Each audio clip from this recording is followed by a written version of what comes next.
की मौत के बाद से फिल्म इंडस्ट्री को लेकर हर किसी के मन में एक अलग सी छवि बनती जा रही है, जो निश्चित तौर पर अच्छी नहीं है। एंगल चाहे फिर वो ड्रग का हो या फिर कोई और। फिर कंगना का मुद्दा भी तो जोर पकड़ रहा है। कंगना पर वार, फिर उसके बाद कंगना का जवाब, शिवसेना से कंगना की तनातनी और फिर उसको लेकर पूरे देश में रोष। यही कुछ मुद्दे हैं जिनकी वजह से आज लोग फिल्म इंडस्ट्री को एक अलग तरह से देखने लगे हैं।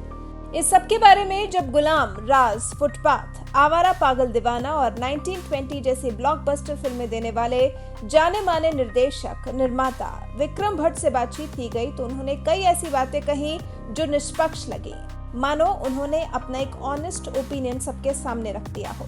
कंगना रनौत के बारे में सवाल पूछे जाने पर कि क्या महेश भट्ट प्रोडक्शन में काम के दौरान उनकी बातचीत कंगना से होती थी, बीते सालों में कंगना में किस तरह का बदलाव विक्रम भट्ट ने देखा, जिस तरह फिल्म इंडस्ट्री के दिग्गजों पर कंगना कटाक्ष करती हैं, ऐसे में क्या बॉलीवुड वाले और आप कंगना के साथ काम करेंगे? सवालों की इस बौछार पर विक्रम भट्ट काफी शांत से जवाब देते दिखाई दिए, मानो उन्होंने सब कुछ ऑनेस्टी के साथ सबके सामने रख दिया। विक्रम भट्ट के साथ बातचीत में पहले सवाल का जवाब देते हुए विक्रम भट्ट ने कहा कि लगभग जब मैंने भट्ट कैंप छोड़ा उसी समय कंगना ने विशेष फिल्म्स की कई फिल्मों में काम किया। फिल्म फुटपाथ और इंतहा के बाद मैं भट्ट कैंप की फिल्में नहीं कर रहा था। उसी दौरान कंगना ने भट्ट साहब की गैंगस्टर, वो लम्हे और राज जैसी फिल्में की थी और क्योंकि मैं उस वक्त वहां नहीं था तो नहीं बता सकता कि कंगना का बर्ताव कैसा था।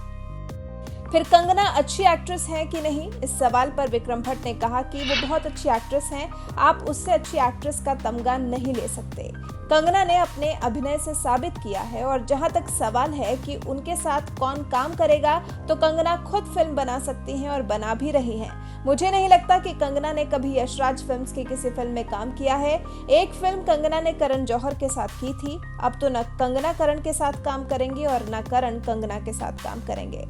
पिछले कुछ समय से कंगना जिन फिल्मों में काम कर रही हैं, वो अपने ही बलबूते पर कर रही हैं। सभी के लिए कोई ना कोई होता है, सब लोग कंगना को मिलकर बॉयकॉट नहीं कर सकते। कंगना को काम मिलता रहेगा, रुकेगा नहीं।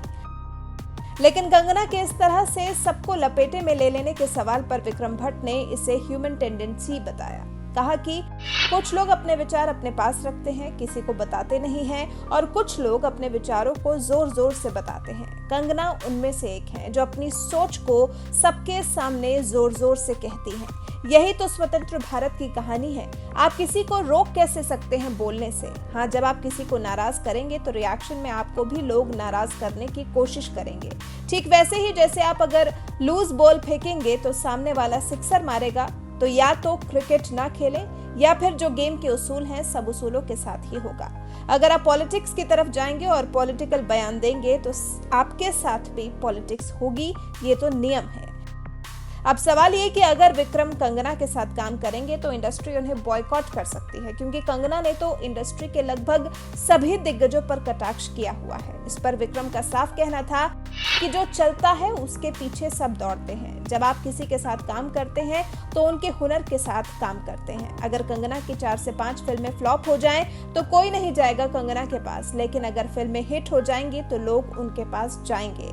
और फिर मैं क्या काम करूंगा कंगना के साथ? वो तो आजकल खुद ही फिल्म डायरेक्ट करती हैं।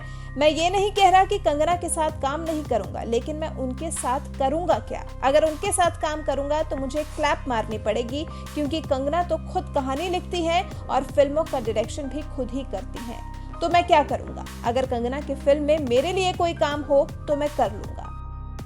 तो बिना फिल्म इंडस्ट्री को लेकर फैले रायते को और फैलाते हुए या उसे समेटते हुए विक्रम भट्ट ने वही सब कहा जो सही है। आपको विक्रम भट्ट की बातों से क्या लगा?